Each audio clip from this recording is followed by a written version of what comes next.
So. It's kind of like an intro. That way people are coming in late and not listening. That makes sense. All right. Do my best. Try not to get. All right. I think we're ready if you guys are. You guys ready? Yeah. Yep. Good? All right. Yep, go ahead. Tell us a little bit, if you want to introduce who this is and then who you guys have, and then tell us a little bit about what this week holds for you. All right, so good evening. I'm Chelan County Sheriff Mike Morrison. Behind me, you'll see members of our federal partners, the U.S. Border Patrol, U.S. Marshal Service, and I also have a member of my administration, would be Chief Ryan Moody, who's overseeing our detectives unit as Chief of Operations. I appreciate all of you coming here today. We're going to give an update just based off our operations that we've been conducting. These were pre-planned operations for a fourth search related to the Travis Decker case, and this is going to be in regards to the murder of Peyton, Evelyn, and Olivia. Again, we have not lost sight of what we're focused on doing, and that's bringing justice to those three girls. We are close to justice being served and law prevailing. During our search yesterday around 15:30 hours, that'd be 3:30 p.m., our search teams did locate an anomaly that was seen in AI imaging from our drones. In closer inspection, when we got that, we did see that it was potentially a shirt. We were able to get units on the ground that did confirm that the shirt was consistent with what we had seen in previous surveillance photos with Travis Decker. So I am confirming the shirt that we saw on scene is a match for what Travis was last seen wearing. In addition to shorts, which were U.S. Rangers shorts, they were also a match, and also personal items to include chewing tobacco that was consistent with what he had chewed, a bracelet which is consistent with what we'd seen in photos of him wearing. So collecting those items, we have since sent them off to the Washington State Patrol's crime lab. We're hopeful that we'll get those results back soon. I appreciate Chief John Batiste and the Washington State Patrol for continuing to be a constant ally for us. Even in my call this morning, I asked if he could expedite it. I understand the Chelan County Sheriff's Office is not the only agency within Washington State investigating a homicide and looking for quick results back from a DNA test. So, Chief Batiste, Washington State Patrol, we appreciate it. We understand there are a lot of pressure. Going through the processing of the decomposition that we found amongst that clothing has been challenging for the State Patrol's crime lab. They were able to get DNA off that sample, and they are comparing it to the DNA samples that we have in place for Travis Decker. I have asked them to take their time, not rush this. This has been a thorough investigation up to this point. We don't want any mistakes made. Our investigative team has continued to be out on the ground today with Washington State Patrol's crime lab team. We've also had members of the FBI's crime lab team out here assisting us. We've found additional body parts today to include 2 feet, some femurs, and also some vertebrae. We've requested that these items also be sent off to Washington State Patrol's crime lab for additional testing to be compared. Again, we do not want to rush this process. We'd like to have DNA results this evening, but I understand in the interest of justice, to ensure this case is handled properly, we have asked them to stand by, test more samples, and we hope to get those in the next couple days. We're appreciative for our federal partners that have continued to be biased throughout this process. We recognize that we're trying to bring closure to this community, and more importantly, we're trying to bring pressure to our allies to come and give us more assistance where needed. But we do appreciate the fact that Whitney and her family have been very cooperative with us, and we're trying to bring them peace of mind and closure for this. We think we're one step closer. As soon as we get the results back, we are optimistic that these results will confirm that we have located Mr. Decker, but until that time, we're going to stand by and wait for the 100% confirmation. For the meantime, I'm going to bring up the representative from the U.S. Marshals, who have been our ally since day one, assisting us, leading the search effort, and I'll go ahead and let him take questions. Hi, my name is Gavin Duffy. I'm the Chief Deputy United States Marshal from the Eastern District of Washington. You guys have been on site. You've been part of this for months now, 3.5 months. You've pretty much been working hand in hand with Chelan.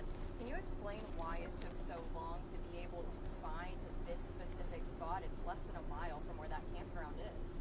I mean, I think if we look behind us into the backdrop here, the terrain is extremely complex, some of which would, is hard to find anywhere in this country, and that's kind of what we found. I mean, it's incredibly steep, it's incredibly rocky, and that's why we have some of the experts, our Special Operations Group, and our partners with Border Patrols, BORSTAR, and BORTAC, who are all 3 experts in this terrain to do it. And I think we're pretty proud of the fact, using all the resources we could across the law enforcement and public safety spectrum to really drill down and find these remains, which we're very, very hopeful and fairly confident. Can you tell me a little bit about what it was like whenever whoever the teams were that initially went up there, they were those people that ended up identifying that shirt, seeing those pants. that was that moment. You guys thought, oh, I think we got him. Can you explain a little bit about what that feels like for you? I think it's the 1 yard line. I mean, we want to get across the goal line with the DNA, but we're pretty, it's a good feeling. We've put a lot of work. I mean, hundreds of people in law enforcement and other career fields have touched this case because of its importance to this Chelan and to this state. So to get to that 1 yard line where we are right now, maybe even a little closer, it felt pretty good for everybody working this case in any way. There were some people online that were curious if Travis Decker would have gone north to Canada or south to Mexico. What do you say to people who were curious about him ever going that far, in your expert opinion? Well, I mean, we appreciate the curiosity, right? I mean, we're in the business of finding fugitives and human beings, and they do unique things. And so, I mean, that's how we're thinking as well.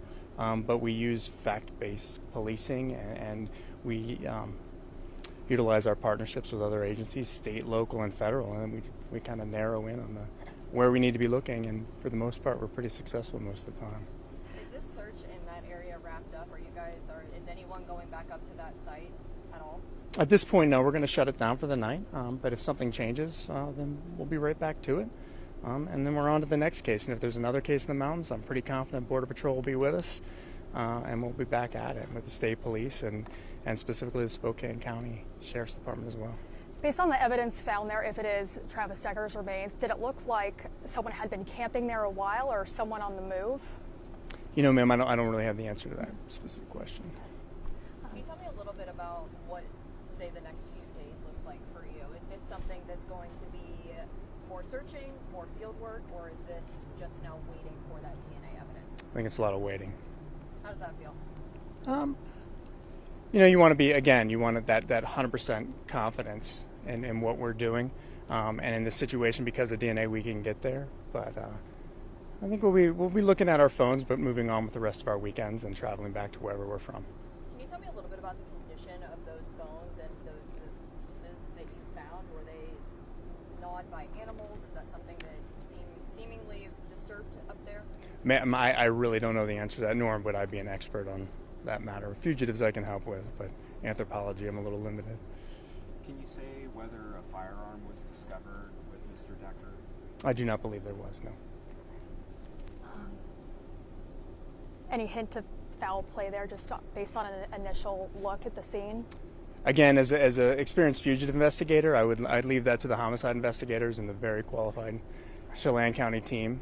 So I'm not in a position to really feel that one. This is obviously a hit close to home for a lot of people. Wenatchee's a very small community, so is Chelan County. Any message you have in terms of the importance of closing a case like this? Well, I think everybody wants this closure across the community, and I mean, it's national level attention. We all want closure on this case, but so we're really hoping we get across, to keep using the analogy, to get across the goal line and be done with this. But, for the Marshal Service and every member of law enforcement, from here we just move on to the next violent fugitive. And that's unfortunate, but that's the reality. Sheriff Morrison, if I could ask you a question. Absolutely. You guys are from here, you live here. Yes, ma'am. Your guys have been part of this since day one. Kind of the same question for you. Mhm. You've met with the family, you guys know these people. How does it feel knowing you're so close to 3.5 months of just anxiety maybe coming to an end? We understand the work's not done. We're still in the midst of a homicide investigation. And as you asked too, if something were to have happened to Travis that was not natural or of his own cause, we're going to investigate it as a homicide investigation. We owe that to his family. We owe that to him. He's still a human being. He was a brother. He was a son. He was a family member. So again, I find his acts to be heinous, what he's alleged to have conducted and done. But overall, still going to treat him with respect. I said this throughout the process. We didn't want any harm to come to him, and we'll still treat his remains with the kind of respect that anyone would deserve. So we'll look into it, but we understand this is one step closer, as we said, to serving justice and ensuring that the law was issued. So we want to make sure this is closed out properly. We want to make sure the family has the closure. I want Whitney to sleep better at night. I want her family to sleep better at night. I want the community to know that our agency does not give up, no matter how daunting and how challenging the task is. We understand this was not easy. We get the community's frustration. We get our citizens' frustration. But overall, we'd love to have had this done in 3 days. Absolutely. It would have saved us a lot of resources. But it wasn't for a lack of trying. It wasn't for a lack of resources. We brought in some of the best minds in the country, from the FBI, the U.S. Marshal Service, U.S. Forest Service, even the U.S. Army's Criminal Investigation Division. We brought in experts in that field. We did everything. We talked with each other. We met afterwards, debriefed to make sure that we didn't make any mistakes. and continue to do everything possible. We understood this could be a criminal case that was going to trial. We didn't want any chance that this would be defeated when we went to trial. And again, I think we're close to the goal we wanted, but we're not going to rush. We're not going to pat ourselves in the back yet. We're not going to say congratulations until we get the results back and we know 100% this is Travis Decker. That is our suspect. That is our only suspect. That is the only evidence that we have shows that he's our suspect. So just to confirm, that is who we are looking for. That's who I believe we found, and we hope the Washington State Patrol can confirm that soon. One last question. Not tomorrow, not tonight. It could be anytime. Nope. Again, I'm not going to put pressure on Washington State Patrol's crime lab. I want them to take their time. I want them to make sure those results are 100% confirmed. Again, this is closing out a very significant case in our county's history. This was the largest manhunt in Chelan County history. This is the most heinous homicide in Chelan County history, and we need to make sure it's closed properly and that we make sure that we're convincing our community that we did the right thing, we have the right subject, and there is no other person out there. And one last question for me. I don't know if it's for you or Gavin. I saw in the press release that there was a key fob that was found. If one of you could talk a little bit about that. I believe it was found in the river. Correct. Yeah, so we had a follow-up, and we really appreciate Sheriff Knowles and Spokane County Sheriff's Office for not only bringing their helicopter out here with their air support unit, but also bringing members of their dive team, and they were able to get into spots that National Park Service and our Chelan County Sheriff's Office Swiftwater Rescue Team were not able to get into, since there are spots you'd have to get underneath debris, and they were able to find a key fob in close proximity to our scene, which was great. I mean, it's an additional piece of evidence. We've collected it, we've put it in our evidence room, and it's been logged, but again, that's what it shows for cooperation and teamwork and just bringing additional resources that we didn't have. So we do not have a dive team here at Chelan County Sheriff's Office. Historically, we did, but again, appreciation to Sheriff Knowles and his team for coming in and assisting us further.